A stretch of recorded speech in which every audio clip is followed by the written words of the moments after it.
Inilah berbagai dosa kecil yang sering menjerumuskan manusia.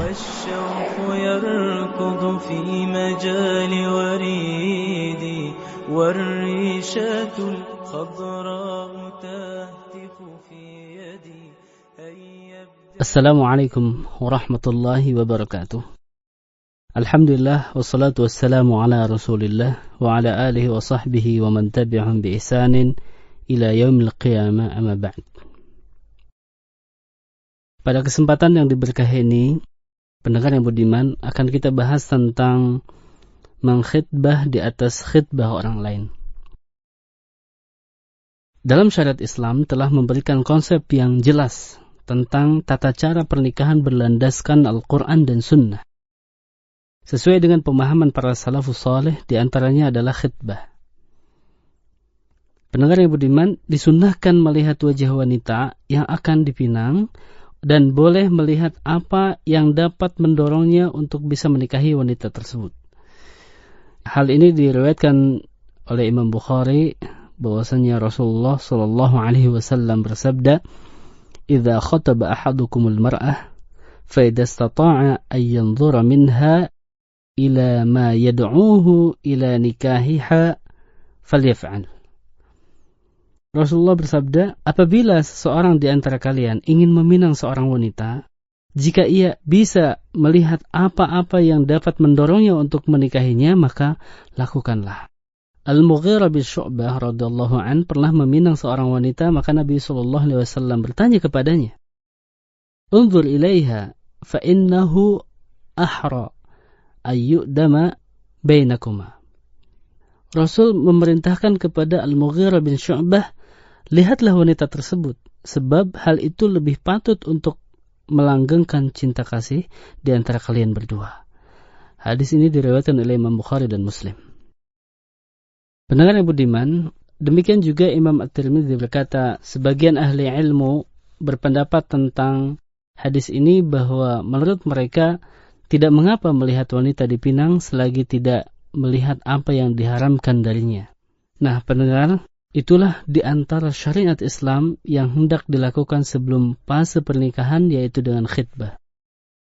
Peminangan atau khitbah adalah proses yang mendahului pernikahan, akan tetapi bentuk ini bukan termasuk dari pernikahan itu sendiri. Pernikahan tidak akan sempurna tanpa proses ini, karena peminangan atau khitbah akan membuat kedua calon pengantin menjadi lebih tenang akibat yang telah diketahui di antara keduanya. Oleh karena itu, walaupun telah terlaksana proses peminangan, norma-norma pergaulan antara calon suami dan calon istri masih tetap sebagaimana biasa. Tidak boleh memperlihatkan hal-hal yang dilarang untuk diperlihatkan, karena agama tidak memperkenankan melakukan sesuatu terhadap pinangannya kecuali melihat. Apabila dilakukan dengan cara menyendiri, maka ini akan menimbulkan perbuatan yang dilarang oleh agama. Kan tetapi bila ditemani oleh salah seorang mahramnya untuk mencegah terjadinya perbuatan-perbuatan maksiat, maka ini dibolehkan. Dalam kaitan ini Rasulullah SAW bersabda dalam riwayat Imam Ahmad, janganlah sekali-kali seorang laki-laki menyendiri dengan perempuan yang tidak halal baginya, karena ketiganya adalah syaitan. Pendengar yang budiman, tentang khitbah ini ada sebuah hadis dari Nabi SAW bahwa beliau melarang seseorang meminang atas pinangan saudaranya atau mengkhitbah wanita yang sudah dikhitbah oleh saudaranya.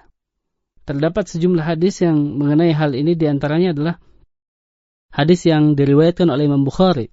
Ibnu Umar radhiyallahu anhuma menuturkan, Nabi Muhammad SAW melarang sebagian kalian membeli apa yang dibeli saudaranya. Dan tidak boleh pula seseorang meminang atas pinangan saudaranya, sehingga peminang sebelumnya meninggalkan atau peminang tersebut mengizinkan kepadanya. Hadis yang selanjutnya juga diriwayatkan oleh Muslim dari sahabat Abdurrahman bin Samasyah, bahwasanya dia mendengar Uqbah bin Amir berdiri di atas mimbar seraya berucap, sesungguhnya Rasulullah SAW bersabda, seorang mukmin itu adalah saudara bagi mukmin yang lainnya.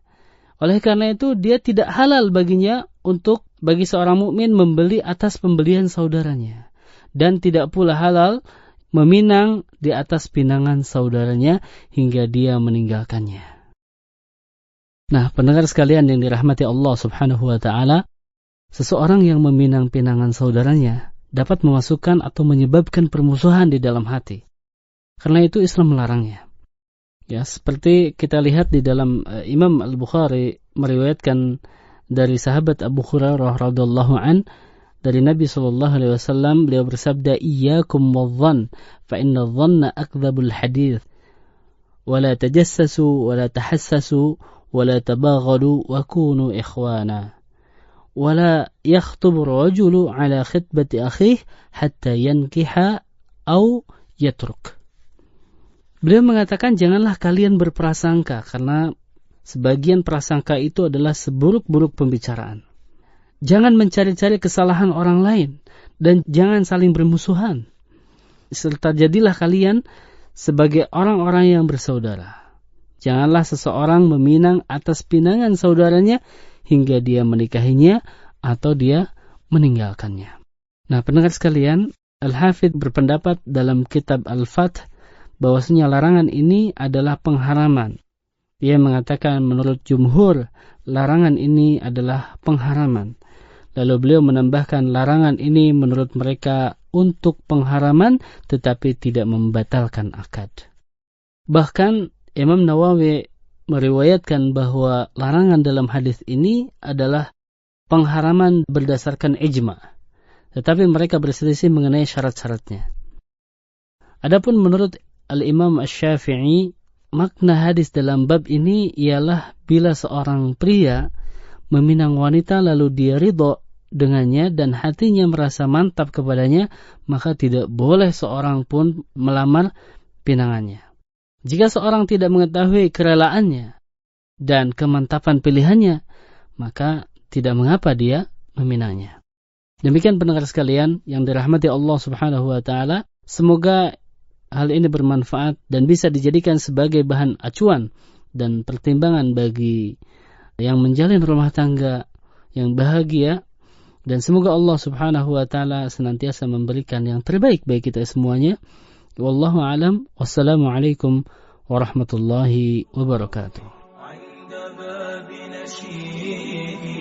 والشوق يركض في مجال وريد والريشة الخضراء تهتف في يدي هيا ابتهي يا ريشتي وأعيد